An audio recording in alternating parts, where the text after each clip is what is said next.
I'm here at LeConte Lodge, elevation 6,593 feet, on April 7th with the lead director of the Highpointers Foundation, Dave Covill. Dave, how you doing today? I'm doing great. Just spent 5 hours walking up here. It was an 8-mile walk, but it was worth it. It's a beautiful, beautiful day.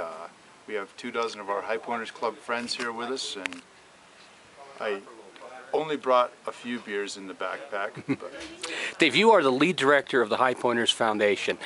Tell me a little about that organization. We started it 5 or 6 years ago. We tried to start it a decade ago. We thought we could make the club a nonprofit, but that was very difficult to separate the club from its true purpose as a social and hobby organization. So we formed a separate standalone organization called the Highpointers Foundation. We achieved 501c3 status in 2006 from the IRS, and our purpose is to help the state high points, mostly the privately owned ones on the ranches and farms, but also the publicly owned ones in the state parks and the national parks and the national forests. What we've put in signs and kiosks and informational information. So you're sort of like you help like almost a guardian and to preserve and protect and defend the high points of the United States. Right.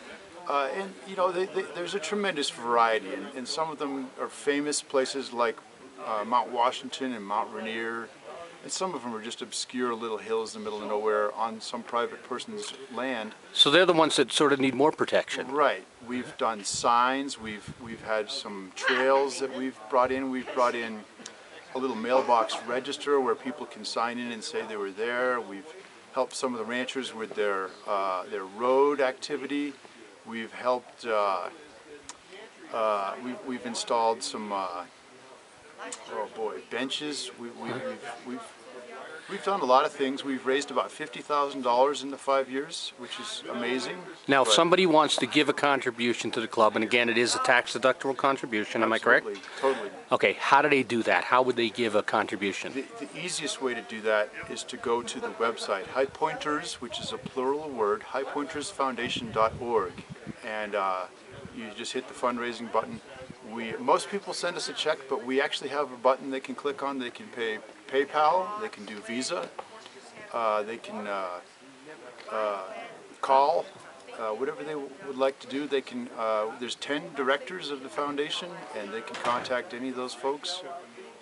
There's a form that they can just print and send in. They can send it to be used in general, however we wish, or they can specifically say, I want to help Mount Sunflower in Kansas, or I want to help Woodall Mountain in Mississippi.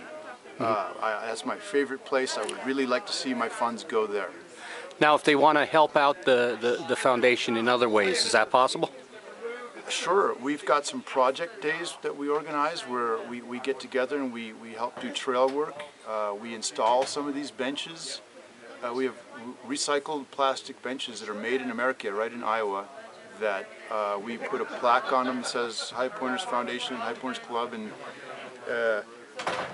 major funding provided by Bobby and Susie from Indiana on the other side, and it's there forever, and these benches are installed permanently in the ground. Okay, I got a final question for you. Sure. Okay. How do you like your new quarterback? You're from Colorado? Oh, Peyton Manning. Well, I miss Tim Tebow. He was an interesting guy. He certainly energized the city and brought in a lot of fans that weren't already football fans, but Peyton Manning is going to go down in history as one of the very best ever.